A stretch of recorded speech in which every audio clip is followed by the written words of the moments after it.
খবর আসলো দুপুরের পরই। দিদা যখন মারা গেছে অতটা কষ্ট যখন হচ্ছে না, তখন শুধু একটা জায়গা মনে হচ্ছে একটা জায়গা খালি হয়ে গেল কোথাও গিয়ে। এই মন খারাপ কাটিয়ে উঠতে আবারও একটা দুঃসংবাদ এলো। নমস্কার, আপনারা সকলে ভালো আছেন তো? আপনাদের সকলের আশীর্বাদ ও ভালোবাসা মাথায় নিয়ে সম্পূর্ণ একটা নতুন পর্বে আপনাদের সকলকে জানাই অনেক অনেক স্বাগত। সাথে ব্লগের আরও একটা নতুন পর্ব। নতুন দিন, কয়েকদিন ধরে বেশ কয়েকটা দিন পরপরই বৃষ্টি হচ্ছে, অনেক অসুবিধার সম্মুখীন হতে হচ্ছে। তেমনই কিছু সলিউশন আছে, কিছু মন খারাপ আছে। যেমন ভাইয়ের এখন পুরো রেনকোটের সেটটা আমি করে নিয়েছি, উঠেছি 5টার সময়। উঠে মা তখন মেঘ করেছিল, মা বলেছিল সমস্ত কাজকর্ম করে নিতে হচ্ছে। আমি একটু ফিরেছিলাম আলসেমি করে করি। এখন ভাইয়ের রেনকোটটা করে আর লাগবে, কাজকর্ম করবো। আপনাদেরকে গতকাল ভীষণ বড় ক্ষতি হয়ে গেছে আমাদের ফার্মে, এবং মাছ চাষের যে পুকুরটা, ওই পুকুরে সেটা নিয়ে কিছুটা মন খারাপ আছে। তো চলুন, বৃষ্টির দিনে এই বৃষ্টি ভেজা সকালে শুভেচ্ছা জানিয়ে পর্বটা শুরু করলাম। সকল দর্শক বন্ধু যারা প্রথমবারের জন্য দেখছেন, সাথী বিপ্লব ব্লগটি যদি ভালো লেগে থাকে একটু সাবস্ক্রাইব করার অনুরোধ রইল। লাইক, কমেন্ট, শেয়ার করে আমাদের এই সম্পর্কটাকে আরও শক্ত মজবুত করে দেবেন। চলুন তাহলে পর্বটা শুরু করি।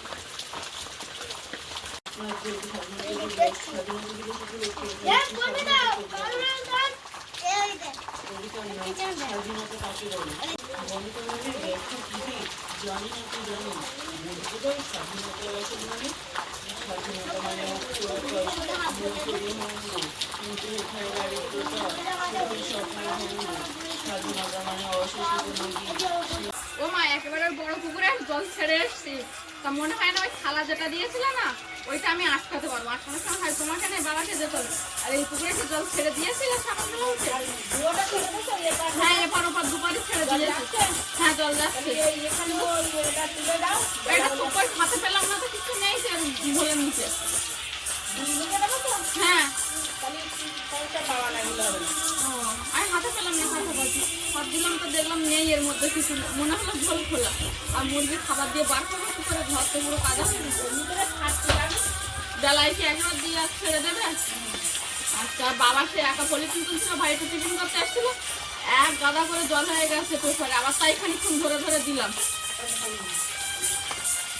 ভাই রেনকোটটা করেছে একদম পুরো আমার মাছের মা হয়ে গেছে। মা শুধু প্যান্টটা একটুখানি বড় হয়েছে। আর সকালবেলা ফুলাদা দিয়ে এই বরবটিগুলো দিয়ে গেছে। এখন নিয়ে যাবো রান্নার দিকে।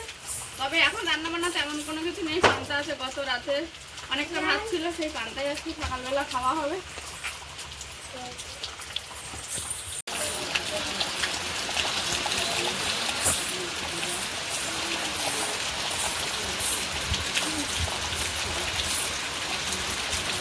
এই যে মিলি মহারানী ভিজে ভিজে বৃষ্টির মধ্যে এসছে, বাড়ির ধারের লোক তো, এই জন্য একটু ট্রেনটা খেয়ে আসছিস তো আজকে। একদম খেয়ে আসবি। এই বৃষ্টিতে তো মনে হয় না তোরা স্কুলে যেতে পারবি আজকে, যা বৃষ্টি হচ্ছে।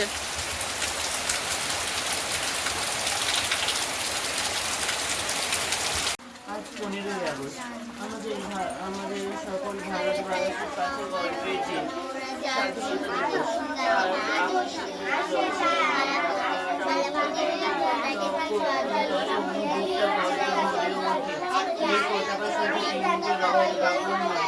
সঙ্গে জড়িয়ে আছে আমাদের দেশের ইতিহাস, স্বাধীনতার লড়াই আর সাদারাও আমাদের শান্তির বার্তা এনে দেয়। মাঝখানের অশোক চক্র আমাদের সবসময় এগিয়ে চলার পথ দেখায়। আর সবুজ রঙ হল সাহসের প্রতীক, দায়িত্ব। তাই আজ শুধু কথাটা উত্তোলন নয়, দেশকে ভালোবাসার শপথ নিই, যাদের আত্মত্যাগের বিনিময়ে আমরা। একটু আগে বেশ 1.5-2 ঘন্টা মতো সাংঘাতিক পরিমাণে বৃষ্টি হয়ে গেছে। এখন বৃষ্টিটা একটু থেমেছে, আকাশটাও পরিষ্কার হচ্ছে ধীরে ধীরে। তবে ওই দিকটায় কিন্তু এখনো ঘন কালো মেঘের ছায়া। আজকের বাচ্চারা এসতে বটে, তবে পড়াশোনা হয়নি। সবসময় তো পড়াশোনা করতে ভালো লাগে না, মাঝে মাঝে একটু অন্যরকম হয়েছে। পড়াশোনা হয়েছে, পড়াশোনার মধ্যে ওদের অনুষ্ঠানে প্র্যাকটিসটা চলছে। প্রথমে সকালে এসে সকলে কবিতা মুখস্থ করে মাকে শোনালো, তারপর এখন যে নৃত্যগুলো করবে তারই প্র্যাকটিস চলছে। তার মধ্যে আমি একটা লেখা লিখেছি স্বাধীনতা উপলক্ষে, যেটা কোমল সম্ভবত বলবে বক্তৃতা হিসাবে। আজ 15 আগস্ট, মা এটা শুনবে, যদি ভুল হয় সেটা বলবে, যদি ঠিক হয়। হ্যাঁ, আজ 15 15ই আগস্ট আমাদের সকল ভারতবাসীর কাছে গর্বের দিন, স্বাধীনতা দিবস। আকাশের বুকে যখন তেরঙ্গা পতাকাটা উঠতে দেখি তখন বুকটা গর্বে ভরে ওঠে। এই পতাকা শুধু 3টে রঙের কাপড় নয়, এর সঙ্গে জড়িয়ে আছে আমাদের দেশের ইতিহাস, স্বাধীনতার লড়াই আর অসংখ্য মানুষের আত্মত্যাগ। পতাকার প্রথম রং গেরুয়া, ত্যাগের প্রতীক। সাদা রং আমাদের শান্তির বার্তা দেয়। মাঝখানের অশোক চক্র আমাদের সবসময় এগিয়ে চলার পথ দেখায়। আর সবুজ রং সাহসের প্রতীক। এই পতাকার সম্মান রক্ষা করা আমাদের প্রত্যেকের দায়িত্ব। তাই আজ শুধু পতাকা উত্তোলন নয়, দেশকে ভালোবাসার শপথও নিই। যাদের আত্মত্যাগের বিনিময়ে আমরা স্বাধীন দেশের মাটিতে দাঁড়িয়ে আছি, তাদের সবাইকে জানাই বিনম্র শ্রদ্ধা। জয় হিন্দ, বন্দে মাতারাম, বন্দে মাতারাম, বন্দে মাতারাম। এবার বলে তো ভুল কিছু আছে? কিছু নেই। এইখানে ব্র্যাকেটে এই যে অসংখ্য মানুষের আত্মত্যাগ, এটা অসংখ্য বীর সংগ্রামীদের। আচ্ছা, অসংখ্য বীর সংগ্রামী। মানুষটা কেটে দিই, মানুষ ব্র্যাকেটে থাক। আচ্ছা, বীর সংগ্রাম, বীর বীর সংগ্রামী। এবার কার নাচ? দীপশিখা। হুম।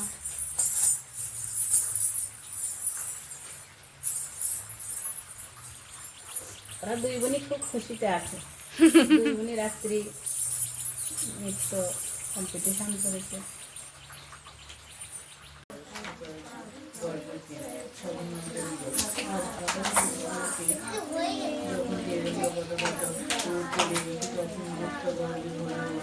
এই পতাকা শুধু 3টে রঙের কাপড় নয়, এর সঙ্গে জড়িয়ে আছে আমাদের দেশের ইতিহাস, স্বাধীনতার লড়াই আর অসংখ্য বীর সংগ্রামী মানুষদের আত্মত্যাগ।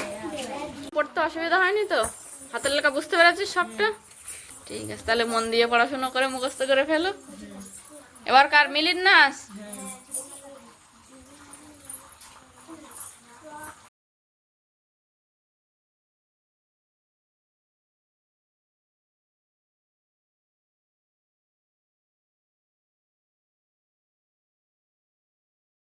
সকালে যে প্রচণ্ড পরিমাণে বৃষ্টি হয়েছিল সেটা আপাতত এখন থেমে গেছে। একে একে এদেরকে নাচ গান করিয়ে আর ছেড়ে দেওয়া হয়েছে। ওরা আস্তে আস্তে বাড়ির দিকে যাচ্ছে। এমিলি, দুপুরবেলা চলে এসেছিস, বাড়িতে কেউ নেই? কোথায় গেছে? মা দাদা ওই ঝাড়খালি গেছে আর আর বাবা? বাবা কাজ করতে গেছে। ও, মিলি একা আছে, চলে এসছে। এসে বই খুলে নিয়ে এই যে কবিতাটা ওই স্বাধীনতা দিবসে বলবে সেটাই পড়ছে একা একা। খেয়ে এসছিস তুই? দুপুরে কিছু খেয়েছিস? কি খেয়েছিস? ওই সকালে ওল এনেছিলাম, ওল আলু মাছের ঝোল করেছিলাম। ঠিক আছে, পড়ো তাহলে তুমি। ছেলে কুসুম করে দাস, আমাদের দেশে হবে সেই ছেলে কবে। মিলি তো অনেক আগে থেকেই আমাদের বাড়িতে ছিল। ওকে বললো একটা চট পেতে ঘুমা, তো ওইভাবে বইয়ের ওপর মুখ দিয়ে ঘুমিয়ে পড়েছে। আর এদিকে দীপশিখা এসছে আর খোকা এসছে। এই যে খোকা, দেখে ঘুমিয়ে পড়ছিস নাকি খোকা? এ খোকা, খোকা আমাকে দেখে ঘুমিয়ে পড়ছে। এসছে, যেই আমি ক্যামেরাটা অন করছি অমনি খোকা ঘুমিয়ে পড়েছে। খোকা ঘুমিয়ে পড়েছে, খোকা ঘুমিয়ে পড়ছে অমনি। দীপশিখা এসে আমাদের রান্নাঘর থেকে এনেছে। ও ছাতা মাথায় দিয়ে এসেছিলিস তুই? না, আমাদের এখান থেকে ছাতা নিয়েছিস। আমাদের এখান থেকে ছাতা নিয়ে ও আমাদেরকে এক একটা করে ছাতা দিয়ে দিয়ে ও আমাদেরকে এগিয়ে নিয়ে এসছে। নাই আজকে আমরা রান্নাঘরে থাকতাম, যে পরিমাণে বৃষ্টি হচ্ছে। আজকেও দুপুরে খাওয়া দাওয়া করে উঠেছে, আবার বৃষ্টি এসছে। দেখে শিল্পা পিউ ছাতা নিয়ে এসছে। পিউ ছাতা বন্ধ করতে পারছে না, দীপশিখা ছাতাটা বন্ধ করে দিয়েছে। বৃষ্টি হচ্ছে তবুও কি, আর ওরা জানে অনুষ্ঠান খুব শীঘ্রই চলে এসছে, আর সময় নেই ওদের কাছে। বৃষ্টি মাথায়, এরা বৃষ্টির আগে চলে এসেছিলো যদিও এরা কয়েকজন। আর এই যে খোকা এসছে। খোকা বাবু কোথায়? খোকা ঘুমিয়ে পড়েছে। খোকা ঘুমিয়ে পড়েছে মা।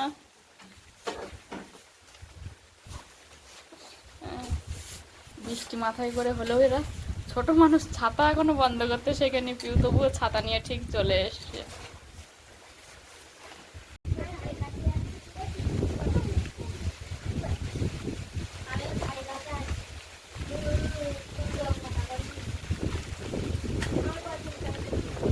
খোকা, খোকা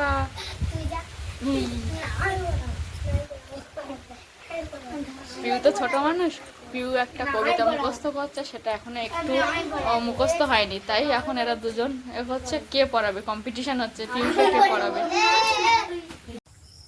আপনার স্ক্রিনে এখন এই মুহূর্তে যে ছবিটা দেখতে পাচ্ছেন, এটা আমার দিদার ছবি। ইনি দীর্ঘ প্রায় 6 থেকে 7 বছর অসুস্থ ছিল। লকডাউনের 2020-তে যখন লকডাউন হয় সেই পরপরই স্ট্রোক হয়েছিল এবং প্যারালাইসিস হয়ে ডান সাইডটা পুরো পড়ে গেছিল। বাড়িতে মামা মামি ভাই বোন যারা ছিল সবাই দেখতো, এতদিন টেনেছে, খুব কষ্ট পেয়েছে। বয়স হয়ে গেছে, মারা গেছে, সেটা মন থেকে মেনে নিলেও কোথাও গিয়ে একটু মনে হচ্ছে যে একটা আবদারের জায়গা যেন খালি হয়ে গেল। দাদু ঠাকুরমা ঠাকুরদাদা এই জায়গাগুলো সবসময় আদরের একটা জায়গা থাকে, যেখানে কোনো শাসন থাকে না, কোনো বারণ থাকে না, সেই জায়গায়। তো অনেক আগেই আমার ঠাকুরদা ঠাকুরমা মারা গেছে, তখন আমরা অনেকটা ছোট ছোট। দিদাটাও মারা গেলেন। মোটামুটি ঠাকুরদা ঠাকুরমা দিদা বলতে আর আপাতত এই মুহূর্তে আমার বাপের বাড়ির দিক থেকে আর কেউ নেই। দিদা যখন মারা গেছে, অতটা কষ্ট যখন হচ্ছে না, তখন শুধু একটা জায়গা মনে হচ্ছে একটা জায়গা খালি হয়ে গেল কোথাও গিয়ে। যতই হোক আপনজন পরিজন এই জায়গাটা হয়তো। তার আগে তো আমাদের যে ক্ষতি হওয়ার সেটা তো হয়ে গেছে পোলট্রি ফার্মে এবং মাছ চাষ, সেই নিয়ে মন খারাপ হতে হতে সেই মন খারাপ কাটিয়ে উঠতে আবারও একটা দুঃসংবাদ এলো। মা বাবা ফোন করেছিল, আমার সঙ্গে কথা বললো, এই বাড়ির মা বাবার সঙ্গে কথা বললো, সবটা মানে দুই পক্ষ উভয় পক্ষ বোঝা হলো যে এমন একটা সময়, এই সময়টা খুব খারাপ যাচ্ছে আমাদের গ্রাম বাংলায়। আর আমি যতবার বাপের বাড়ি গেছি আপনাদের তো দেখিয়েছি যে কতটা পথ। এই মুহূর্তে যদি এই দুর্যোগ মাথায় নিয়ে আমি বেরোই, এইখানে দুটো মানুষকে রেখে যাবো, তাদেরও টেনশন, আমি নিজে বেরোবো সেখানেও টেনশন। মা বাবা বললো যদি পরিস্থিতি ভালো হয় তাহলে আসার প্রয়োজন আছে, আর যদি না ভালো হয় আমরা কিচ্ছু মনে করবো না, কারণ এই সময়টা বুঝছি। তার উপর পোলট্রি ফার্ম আছে, সেটাও আমার মা বাবা বললো। এবার বাবাকে যে একা পাঠাবো, এই এতটা রাস্তা, তারপরে এই ঝড় বর্ষা। আমার মা নিজে থেকেই বললো যদি সম্ভব হয় দাদা যদি আসতে পারে আসবে, কিন্তু যদি ঝড় বৃষ্টি হয় যেন দাদাকে একদম পাঠাবি না। এটা তো মা বারণ করছে না, কিন্তু যদি একটা কিছু হয়ে যায় তখন কি করে কৈফিয়ত দেবো, এরকম নানান ধরনের দুশ্চিন্তা থাকে। মানুষ বয়স হলে অসুস্থ হলে যে চিন্তা ভাবনা, এই নিয়ে আপাতত আছি।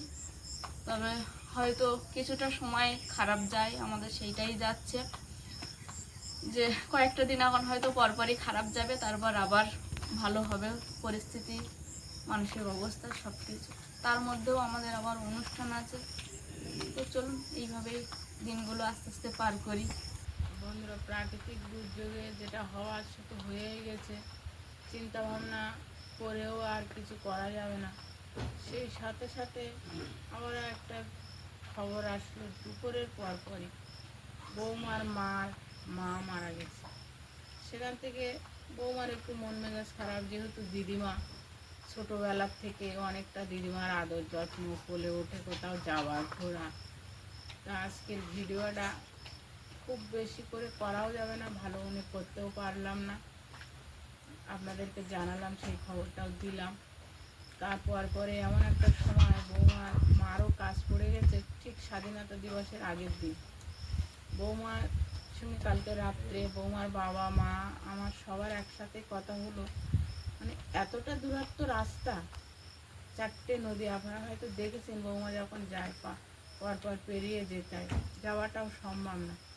তবে আমাদের যেটা গ্রাম বাংলার সামাজিক কাজ, মেয়েরা 4 দিনে একটা কাজ করে, তারপরে ছেলেরা 13 দিনে একটা কাজ করে, তারপরে 13 দিনেরও একটা কাজ আছে। কি হবে প্রাকৃতিক দুর্যোগ বলাও যাচ্ছে না। কালকে রাত্রে অনেকক্ষণ ধরে বৌমার বাবা মা আমরা দুজনে একসাথে অনেকটা কথাবার্তা হলো, আলোচনা হলো, ওনারাও বুঝেছে আমাদের সমস্যাটা।